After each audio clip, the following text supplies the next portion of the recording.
Bakar Asy-Syiddiq yang nama aslinya adalah Abdullah bin Abi Quhafah, lahir di kota Mekah sekitar tahun 573 Masehi, 2 tahun setelah kelahiran Nabi Muhammad. Lahir dalam keluarga bangsawan suku Quraisy, Abu Bakar tumbuh menjadi sosok yang dikenal karena kelembutannya, kecerdasannya, dan integritas moralnya. Ayahnya, Utsman bin Amir, lebih dikenal dengan julukan Abu Quhafah, dan ibunya, Ummu Khair Salma, adalah seorang wanita yang sangat dihormati. Sejak kecil, Abu Bakar menunjukkan sifat yang berbeda dari kebanyakan anak-anak seusianya. Ia tak pernah menyembah berhala meski hidup di tengah masyarakat Mekah yang mayoritasnya masih memegang teguh tradisi penyembahan berhala. Abu Bakar tumbuh dengan sikap yang lembut dan bijaksana, serta dikenal sebagai saudagar yang sukses dan jujur. Persahabatannya dengan Muhammad sudah terjalin sejak masa remaja. Kedekatan inilah yang kelak membuat Abu Bakar menjadi salah satu pendukung pertama ajaran Islam ketika Nabi Muhammad menerima wahyu pertamanya.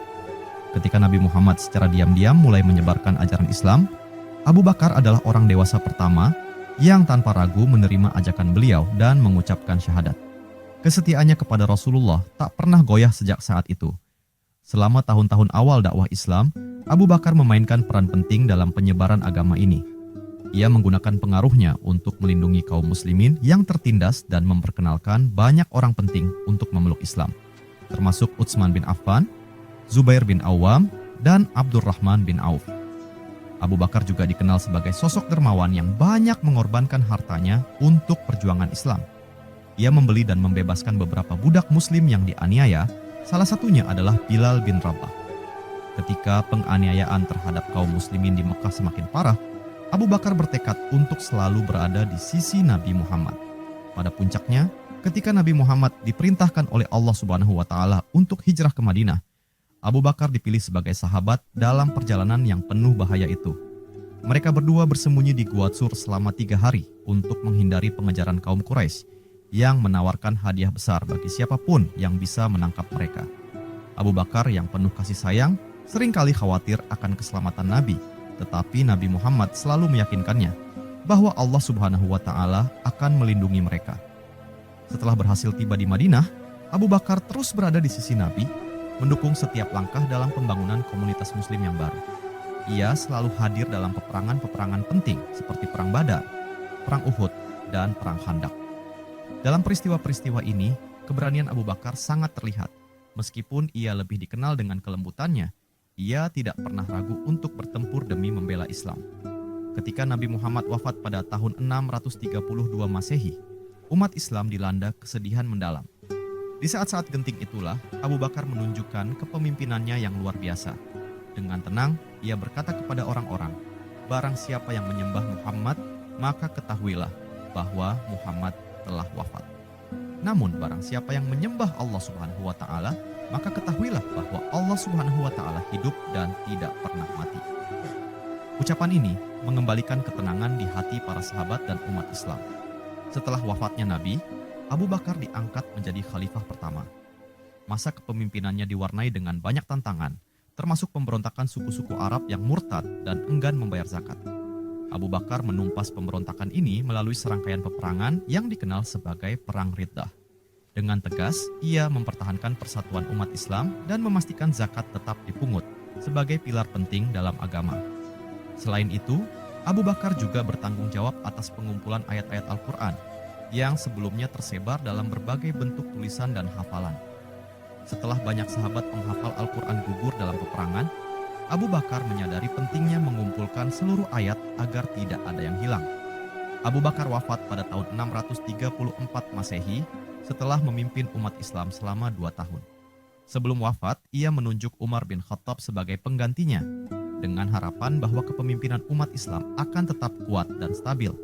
Abu Bakar dimakamkan di samping makam Nabi Muhammad di Madinah, sebuah kehormatan yang mencerminkan betapa dekatnya hubungan mereka berdua, baik di dunia maupun di akhirat. Kisah hidup Abu Bakar adalah contoh dari kepemimpinan yang penuh kebijaksanaan, kesetiaan yang tulus kepada Rasulullah, serta pengorbanan tanpa pamrih demi kemaslahatan umat. Abu Bakar Asy-Syiddiq adalah salah satu sahabat terdekat Nabi Muhammad dan menjadi khalifah pertama setelah wafatnya Nabi. Beberapa tokoh dan peristiwa penting yang terkait dengan Abu Bakar adalah sebagai berikut.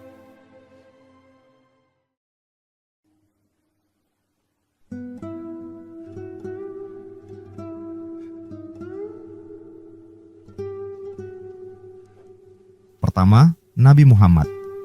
Pada suatu hari di kota Mekah, di sebuah rumah sederhana, Abu Bakar duduk merenung.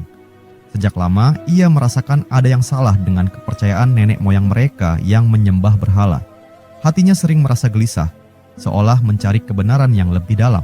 Namun, ia belum menemukannya. Suatu pagi, takdir mempertemukan Abu Bakar dengan sahabat lamanya, Muhammad bin Abdullah. Mereka sudah lama berteman sejak masa muda. Muhammad adalah seorang pria yang selalu dipandang Abu Bakar dengan rasa hormat karena kejujuran dan kesantunannya. Hari itu, Muhammad datang membawa kabar yang berbeda. Abu Bakar, kata Muhammad dengan tenang, "Aku telah menerima wahyu dari Allah Subhanahu wa Ta'ala. Aku diutus sebagai rasulnya untuk menyampaikan risalah kebenaran." Abu Bakar tertegun, matanya menatap sahabatnya. Namun, tanpa ada keraguan sedikit pun dalam hatinya, ia menjawab dengan lembut, "Aku percaya kepadamu, wahai Muhammad. Engkau selalu berkata benar. Apa yang harus kulakukan?" Muhammad tersenyum dengan penuh kelegaan. "Ucapkanlah syahadat Abu Bakar. Saksiakan bahwa tiada Tuhan selain Allah Subhanahu wa Ta'ala dan aku adalah Rasul-Nya." Tanpa ragu, Abu Bakar segera mengucapkan syahadat. Ia menjadi orang dewasa pertama yang memeluk Islam. Sejak hari itu, Abu Bakar menjadi salah satu pendukung paling setia dari ajaran Islam. Hari demi hari, semakin banyak orang yang mengetahui bahwa Muhammad telah menjadi nabi. Namun, semakin besar pula perlawanan dari kaum Quraisy yang merasa ajaran Islam mengancam tradisi mereka. Abu Bakar tak gentar. Ia terus berdakwah dan membantu Nabi dengan segala kemampuan, termasuk hartanya. Banyak sahabat besar yang masuk Islam melalui pengaruh Abu Bakar, seperti Utsman bin Affan dan Zubair bin Awam. Namun, cobaan besar datang ketika tekanan dari kaum Quraisy semakin tak tertahankan. Kaum muslimin dianiaya, dipukuli, dan dipermalukan di jalanan Mekah. Hingga pada suatu malam, Allah Subhanahu wa Ta'ala memerintahkan Nabi Muhammad untuk hijrah ke Madinah. Suatu malam yang sunyi, di dalam rumahnya, Abu Bakar mendengar ketukan pelan di pintu. Ketika pintu terbuka, di sana berdiri Nabi Muhammad. Wajahnya tampak tenang meski ada ketegangan yang tersirat.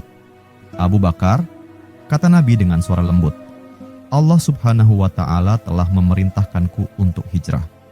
Abu Bakar merasa hatinya bergetar. Sudah lama ia menantikan kesempatan ini. "Bolehkah aku menemanimu, wahai Rasulullah?" tanyanya penuh harap. Nabi Muhammad tersenyum dan menjawab, "Engkau akan menemaniku." Mata Abu Bakar berkaca-kaca karena bahagia. Ia segera menyiapkan 2 ekor unta untuk perjalanan mereka yang panjang. Malam itu juga, mereka meninggalkan Mekah dengan diam-diam, menembus kegelapan malam untuk menghindari kejaran Quraisy yang ingin membunuh Nabi. Setelah beberapa jam perjalanan, mereka tiba di Gua Tsur, tempat di mana mereka bersembunyi selama 3 hari. Di dalam gua yang gelap, Abu Bakar menjaga Nabi dengan penuh perhatian. Namun, ketegangan menghantui mereka. Abu Bakar khawatir jika Quraisy menemukan gua ini. Pada hari kedua, terdengar suara langkah kaki mendekat. Abu Bakar berbisik pelan, "Wahai Rasulullah, jika mereka melihat ke arah kaki mereka, niscaya kita akan tertangkap." Namun Nabi Muhammad dengan tenang meyakinkan Abu Bakar, "Jangan takut, wahai Abu Bakar. Allah Subhanahu wa Ta'ala bersama kita." Kata-kata Nabi itu meresap ke dalam hati Abu Bakar, menenangkan kegelisahannya. Mereka akhirnya selamat karena atas kehendak Allah Subhanahu wa Ta'ala, laba-laba membuat sarang di pintu gua dan burung merpati membuat sarang di sana. Sehingga orang-orang Quraisy menyangka tidak ada seorang pun yang masuk ke dalam gua itu. Setelah 3 hari di gua, mereka melanjutkan perjalanan ke Madinah. Sesampainya di Madinah, mereka disambut dengan sukacita oleh kaum Ansyar, dan Abu Bakar terus menjadi tangan kanan Nabi dalam membangun umat Islam yang kuat. Selama bertahun-tahun berikutnya, Abu Bakar selalu berada di sisi Nabi Muhammad dalam setiap peristiwa penting.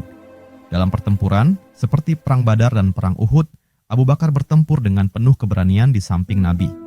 Mereka berdua sering berunding bersama, membicarakan strategi dan perkembangan dakwah. Namun, ujian terbesar bagi Abu Bakar datang ketika Nabi Muhammad wafat. Di tengah-tengah kesedihan dan kebingungan umat, Abu Bakar berdiri di hadapan mereka dan dengan suara tenang berkata, "Barang siapa yang menyembah Muhammad, ketahuilah bahwa Muhammad telah wafat. Tetapi barang siapa yang menyembah Allah Subhanahu wa Ta'ala, ketahuilah bahwa Allah Subhanahu wa Ta'ala hidup dan tidak akan pernah mati." Kata-kata itu membawa kedamaian bagi umat Islam yang sedang dilanda duka. Abu Bakar kemudian diangkat menjadi khalifah pertama, menjaga warisan Nabi dengan teguh dan bijaksana.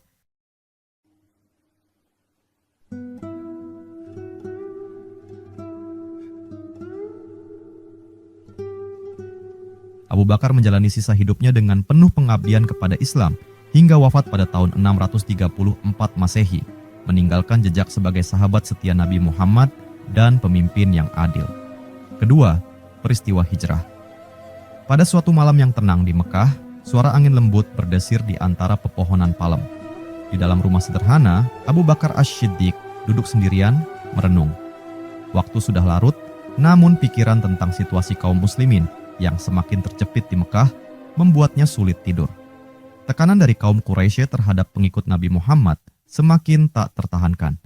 Abu Bakar telah lama menantikan sebuah tanda, sebuah perintah untuk meninggalkan kota yang penuh dengan kekejaman itu. Tiba-tiba, ada ketukan lembut di pintu rumahnya. Abu Bakar segera membuka pintu dan melihat sahabatnya, Nabi Muhammad, berdiri di sana dengan wajah tenang. Meskipun terlihat ada keseriusan di matanya. Tanpa berkata-kata, Abu Bakar tahu bahwa saat yang dinantikannya telah tiba. Abu Bakar, Nabi Muhammad memulai dengan suara lembut namun tegas. Allah Subhanahu wa Ta'ala telah memerintahkanku untuk hijrah ke Madinah. Abu Bakar menatapnya dengan penuh haru. "Bolehkah aku menemanimu, wahai Rasulullah?" tanyanya penuh harap. Nabi Muhammad tersenyum, senyum yang menenangkan. "Engkau akan menjadi sahabatku dalam perjalanan ini." Mata Abu Bakar berkaca-kaca, namun hatinya diliputi kebahagiaan. Hijrah ke Madinah bukan hanya sebuah pelarian, tetapi juga awal baru untuk membangun peradaban Islam. Dengan cepat, Abu Bakar menyiapkan 2 ekor unta untuk perjalanan yang panjang itu. Malam itu, mereka berdua meninggalkan Mekah dengan diam-diam, berusaha menghindari mata-mata Quraisy yang sudah bertekad menangkap atau membunuh Nabi Muhammad. Dalam perjalanan yang penuh kewaspadaan itu, Abu Bakar tak pernah melepaskan pandangannya dari sekeliling. Ia tahu betapa besar bahaya yang mengintai mereka.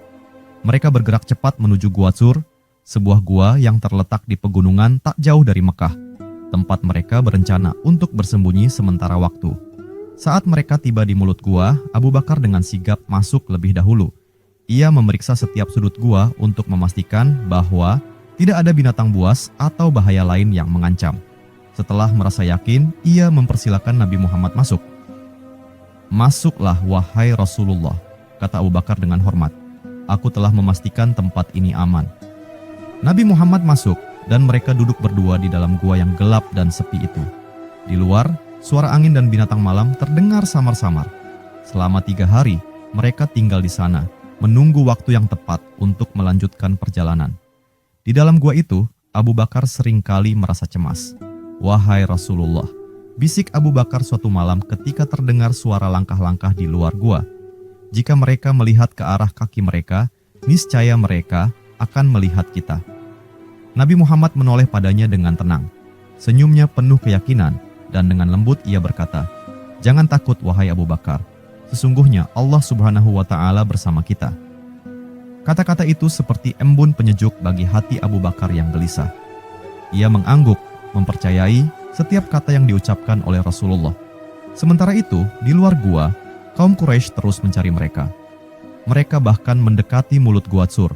Tetapi atas kehendak Allah Subhanahu wa Ta'ala, seekor laba-laba telah membuat sarang di pintu gua dan burung merpati bersarang di dekatnya. Kaum Quraisy mengira bahwa tidak mungkin ada orang yang masuk ke dalam gua itu jika sarang laba-laba dan burung masih utuh.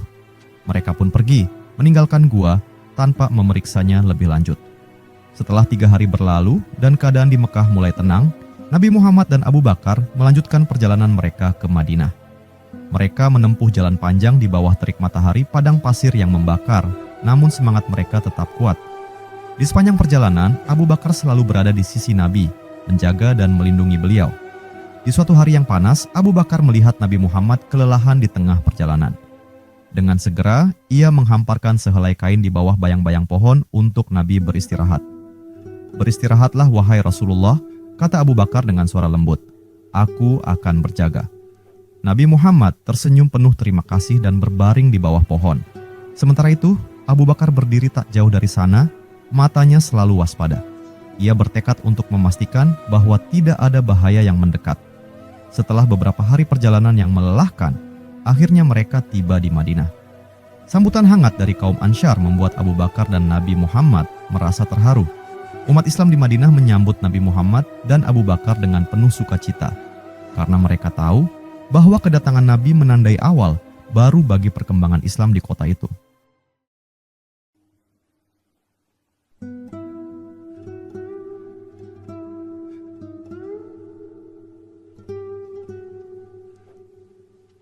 Abu Bakar merasa bersyukur bisa menemani Nabi Muhammad dalam perjalanan hijrah yang penuh bahaya itu. Di setiap langkah, ia belajar banyak dari ketenangan, keyakinan, dan keteguhan hati Nabi Muhammad dalam menghadapi segala cobaan. Hijrah ke Madinah menjadi salah satu titik balik terpenting dalam sejarah Islam. Abu Bakar, sahabat setia Nabi, akan selalu dikenang sebagai sosok yang setia dan tak pernah gentar dalam membela dan mendampingi Rasulullah, bahkan dalam saat-saat paling genting. Ketiga, Khalid bin Walid. Khalid bin Walid, seorang panglima perang yang dikenal dengan julukan Pedang Allah Subhanahu wa Ta'ala, telah melewati banyak pertempuran besar di bawah panji Islam. Namun, sebelum ia menjadi salah satu jenderal paling dihormati dalam sejarah Islam, ia adalah seorang prajurit Quraisy yang memimpin pasukan melawan kaum muslimin dalam perang Uhud. Kemenangan Quraisy pada saat itu, sebagian besar, adalah karena strategi cerdas Khalid. Namun, takdir mengubah jalan hidup Khalid. Setelah beberapa waktu, ia mulai merenungkan kebenaran Islam dan akhirnya memutuskan untuk memeluk agama yang dahulu ia lawan. Khalid bin Walid dengan penuh keikhlasan mengucapkan syahadat di hadapan Rasulullah. Dalam waktu singkat, ia menjadi salah satu panglima utama Islam, memenangkan banyak pertempuran penting, termasuk Perang Mu'tah dan Perang Yarmuk. Namun, kisah paling penting antara Khalid bin Walid dan Abu Bakar Ash-Shiddiq terjadi ketika Abu Bakar diangkat menjadi khalifah setelah wafatnya Nabi Muhammad.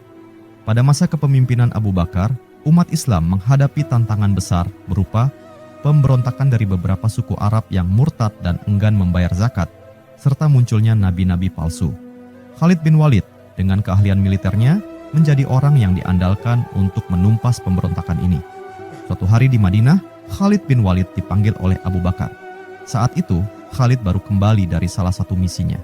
Di depan khalifah, ia berdiri dengan hormat, meskipun Khalid adalah panglima yang sangat ditakuti di medan perang.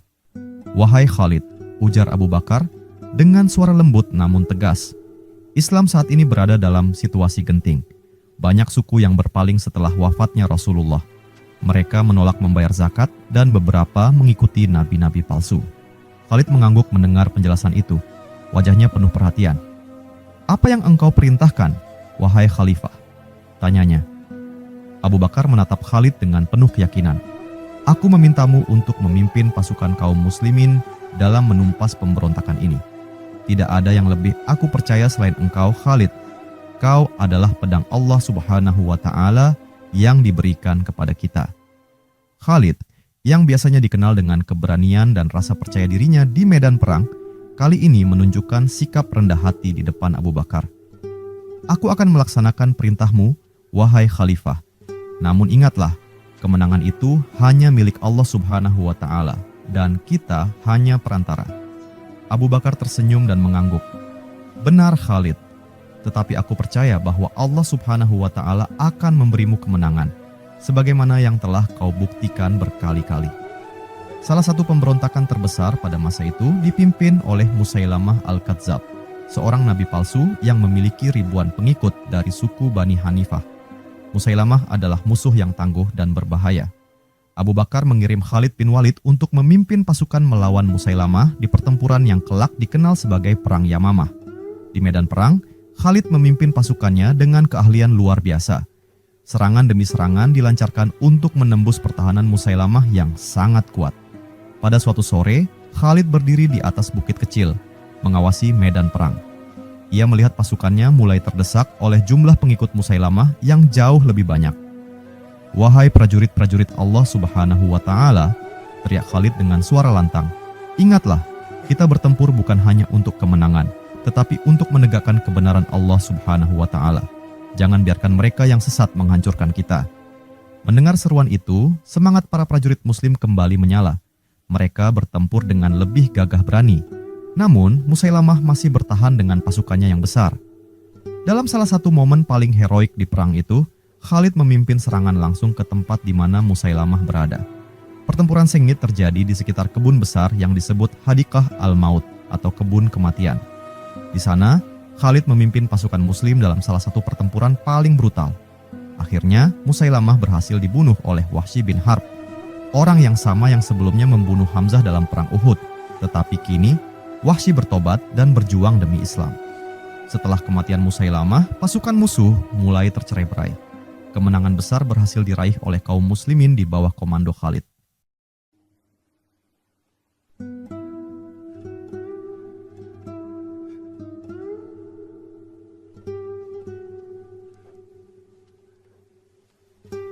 Setelah kemenangannya di Yamamah, Khalid kembali ke Madinah.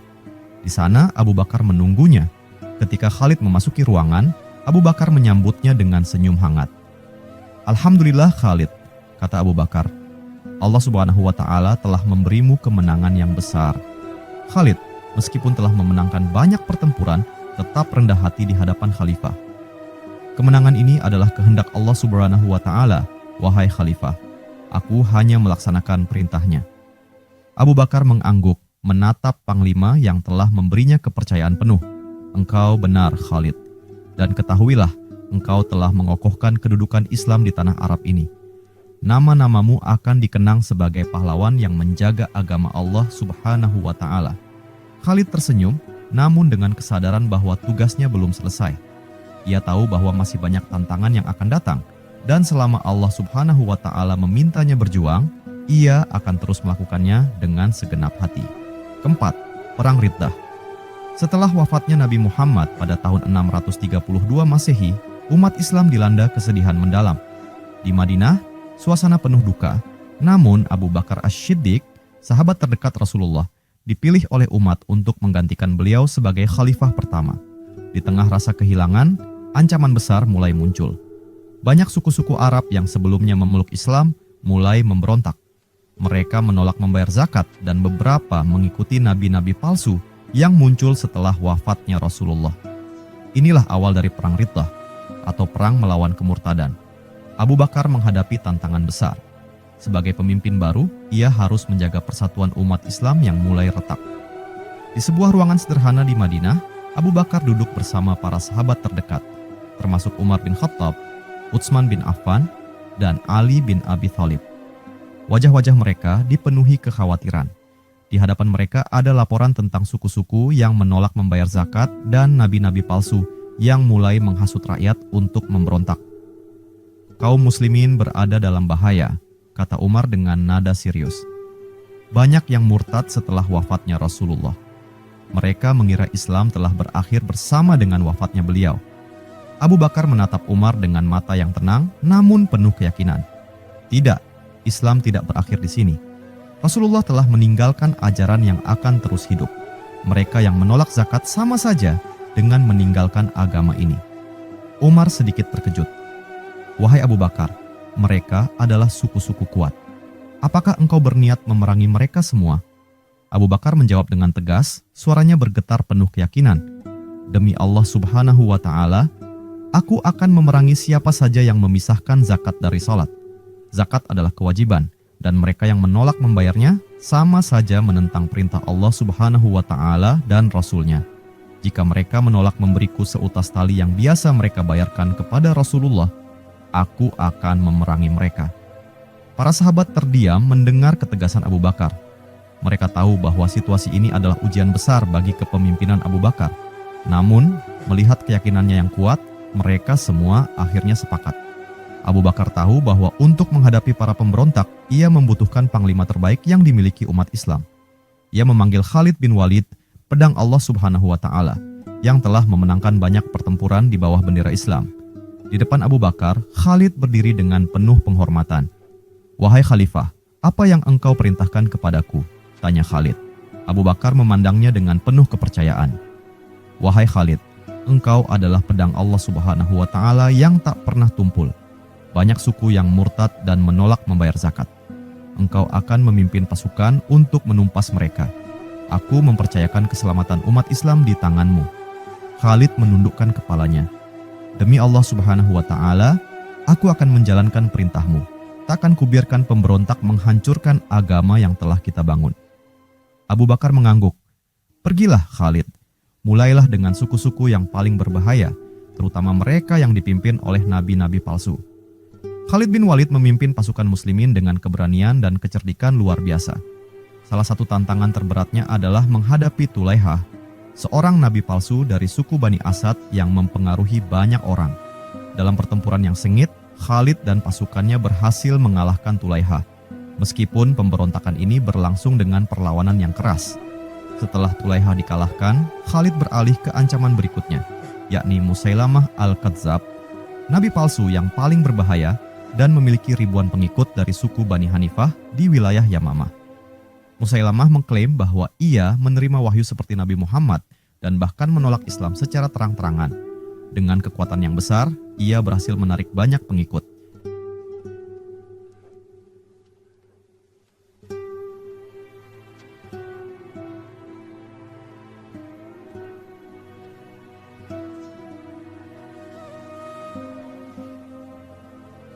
Pertempuran melawan Musailamah di Yamamah adalah salah satu pertempuran paling brutal dalam sejarah Islam.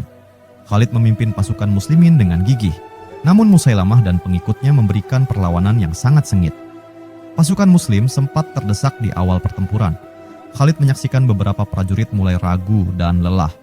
Di tengah hiruk-pikuk pertempuran, Khalid berteriak lantang kepada pasukannya, "Wahai prajurit-prajurit Allah Subhanahu wa Ta'ala, kita bertempur demi menegakkan kebenaran. Jangan pernah menyerah kepada kebatilan. Allah Subhanahu wa Ta'ala bersama kita." Semangat pasukan muslim kembali menyala.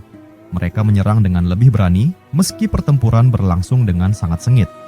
Di suatu titik, Khalid memimpin pasukan menyerbu langsung ke pusat pertahanan Musailamah di sebuah kebun yang kemudian dikenal sebagai Hadikah al-Maut atau kebun kematian. Di sana, pertempuran berlangsung dengan sangat brutal. Banyak prajurit muslim yang gugur, termasuk beberapa sahabat yang hafal Al-Quran. Namun, di tengah kebrutalan itu, Wahsy bin Harb, seorang mantan budak yang telah masuk Islam, berhasil menombak Musailamah hingga tewas. Kematian Musailamah menjadi titik balik dalam pertempuran.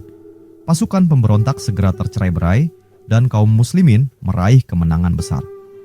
Setelah kemenangan di Yamamah, Khalid bin Walid kembali ke Madinah dengan membawa kabar gembira.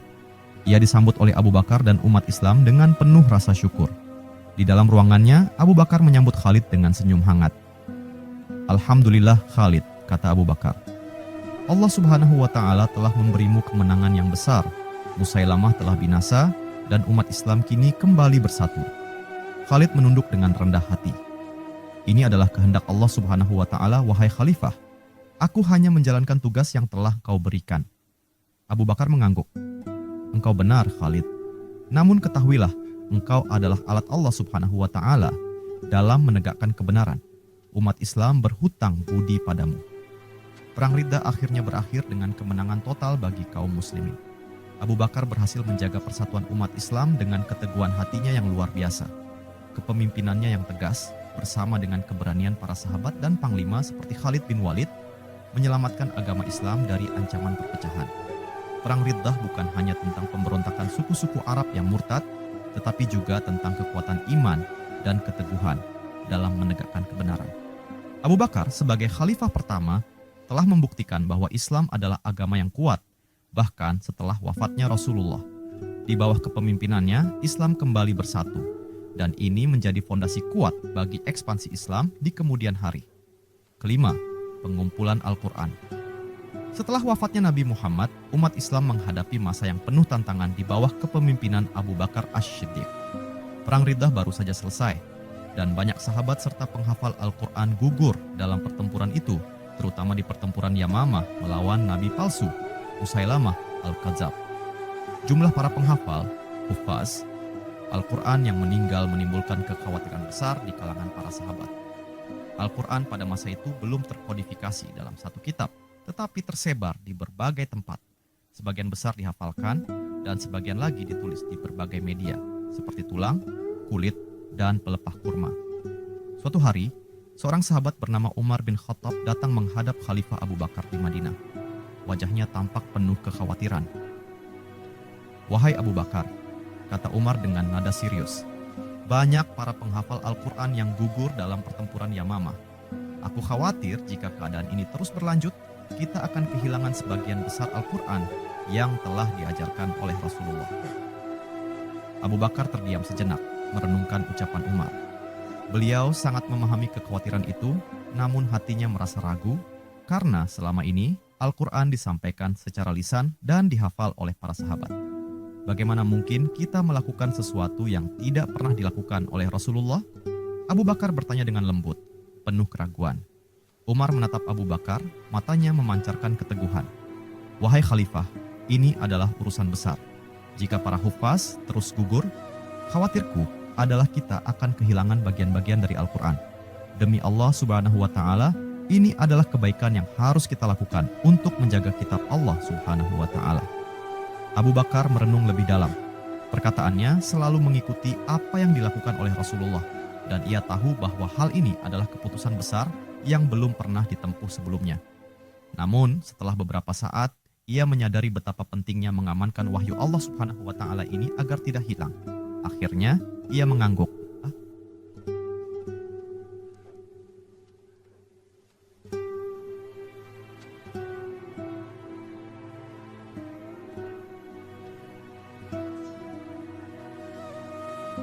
"Engkau benar, Umar," kata Abu Bakar. "Ini adalah hal baik yang harus dilakukan.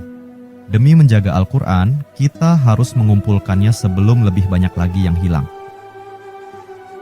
Setelah mencapai kesepakatan dengan Umar, Abu Bakar memanggil seorang sahabat muda yang dikenal memiliki kemampuan yang luar biasa dalam menghafal dan menulis Al-Quran, Zaid bin Thabit.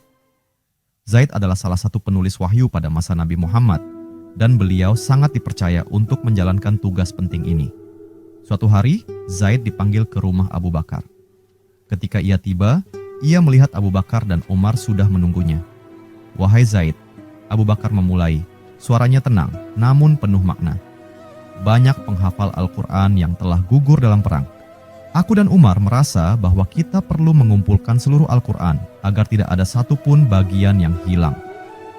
Zaid terkejut mendengar permintaan itu. Ia memahami betapa pentingnya tugas ini, tetapi ia merasa ragu. "Bagaimana mungkin kita melakukan sesuatu yang tidak pernah dilakukan oleh Rasulullah?" tanya Zaid, mengungkapkan perasaan hatinya. Abu Bakar menatapnya dengan penuh kebijaksanaan. "Demi Allah Subhanahu wa Ta'ala, ini adalah kebaikan Zaid. Engkau adalah orang yang paling mampu untuk mengumpulkan Al-Quran.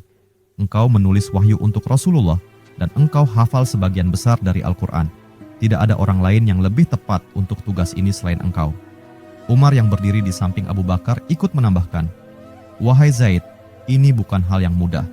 Namun, demi menjaga kitab Allah Subhanahu wa Ta'ala, kita harus melakukannya. Jika kita tidak mengambil langkah ini sekarang, apa yang akan terjadi pada generasi mendatang jika Al-Quran hilang sebagian?" Zaid terdiam mendengar kata-kata Umar. Beban tugas ini terasa sangat besar, namun ia tahu bahwa ini adalah amanah yang harus dilaksanakan demi kelangsungan wahyu Allah Subhanahu wa Ta'ala. Dengan penuh keyakinan, akhirnya Zaid berkata, "Demi Allah Subhanahu wa Ta'ala, jika engkau memerintahkanku untuk memindahkan gunung, itu mungkin terasa lebih mudah daripada tugas ini. Tetapi aku akan melaksanakannya, meskipun ini adalah tanggung jawab yang sangat berat."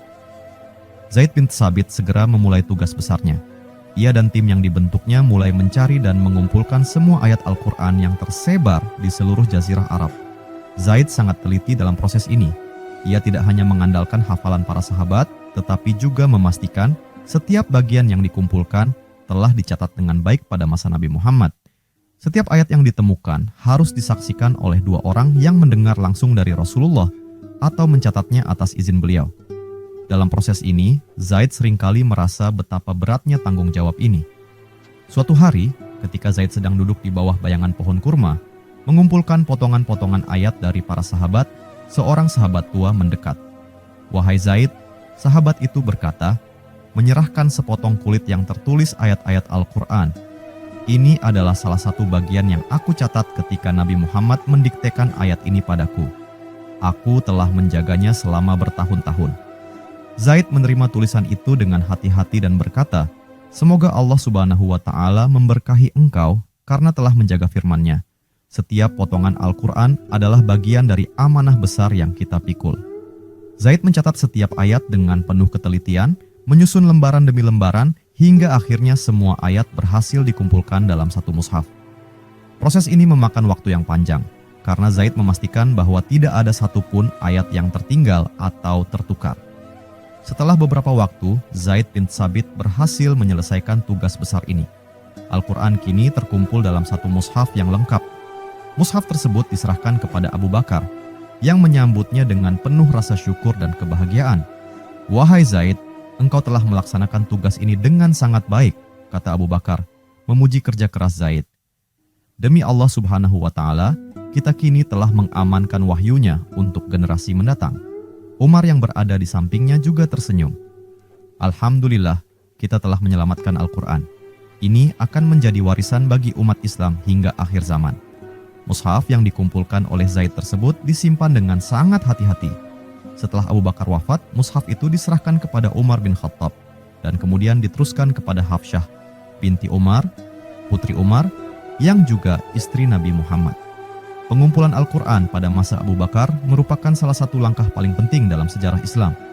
Berkat kebijaksanaan Abu Bakar dan kegigihan para sahabat seperti Umar dan Zaid, wahyu Allah Subhanahu wa Ta'ala terselamatkan dari kemungkinan hilang atau terlupakan. Kisah ini menunjukkan betapa pentingnya menjaga kemurnian wahyu Allah Subhanahu wa Ta'ala dan ketekunan para sahabat dalam menjalankan amanah besar.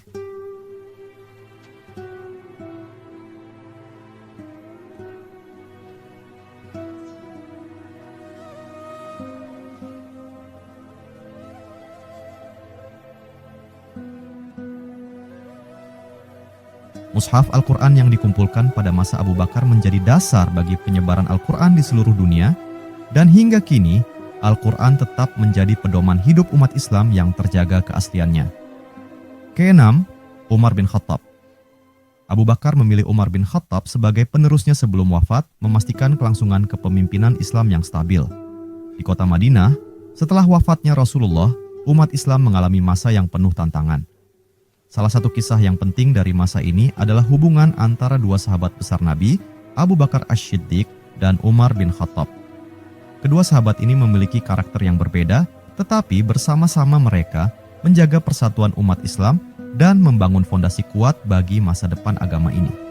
Abu Bakar dan Umar sudah lama dikenal sebagai sahabat setia Rasulullah. Abu Bakar terkenal dengan sifatnya yang lembut, bijaksana, dan penuh kasih sayang. Sebaliknya, Umar bin Khattab dikenal dengan ketegasannya, keberanian, dan sikapnya yang keras. Meskipun berbeda, kedua sifat ini saling melengkapi, dan inilah yang membuat keduanya menjadi tokoh kunci dalam sejarah Islam. Suatu hari di Madinah, ketika Rasulullah masih hidup, Umar mendekati Abu Bakar setelah sebuah perdebatan tentang masalah sosial. "Wahai Abu Bakar," kata Umar dengan nada tegas, "kadang aku merasa engkau terlalu lembut terhadap orang-orang yang tidak mematuhi ajaran Islam dengan sungguh-sungguh. Mereka membutuhkan tangan yang kuat untuk diarahkan." Abu Bakar tersenyum, matanya penuh kelembutan.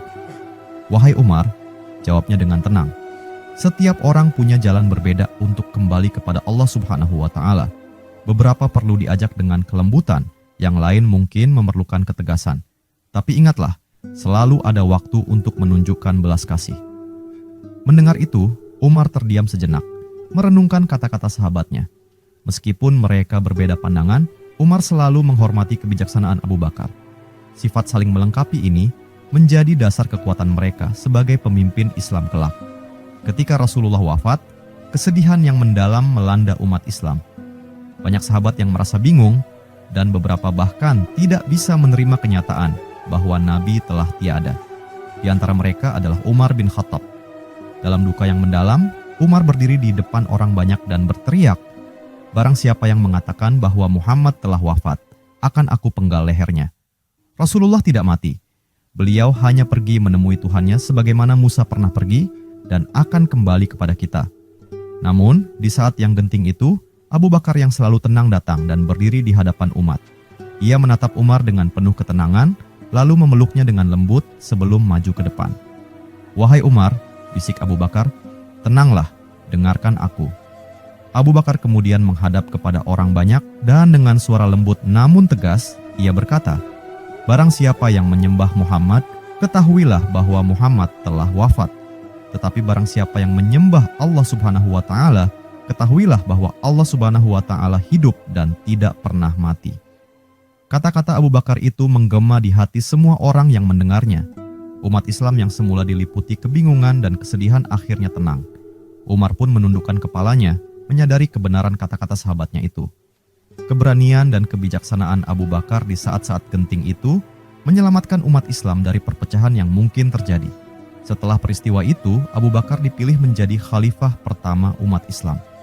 Meskipun banyak tantangan yang dihadapi, seperti pemberontakan dari suku-suku yang murtad dan penolakan membayar zakat, Abu Bakar memimpin dengan bijaksana dan tegas.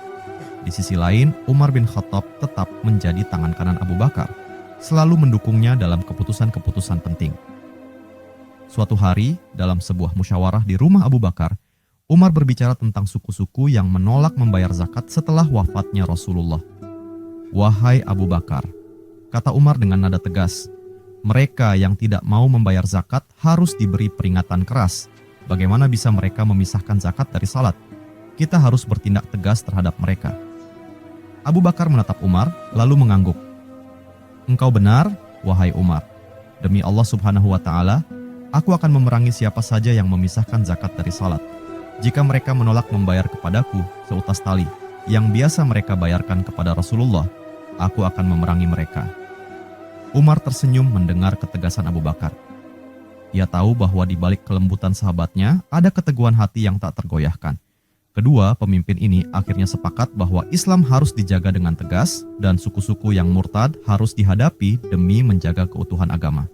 Selama masa kepemimpinan Abu Bakar, Umar terus mendukungnya dengan sepenuh hati. Meskipun mereka kadang-kadang berbeda pendapat, hubungan mereka selalu didasarkan pada rasa saling hormat dan kepercayaan.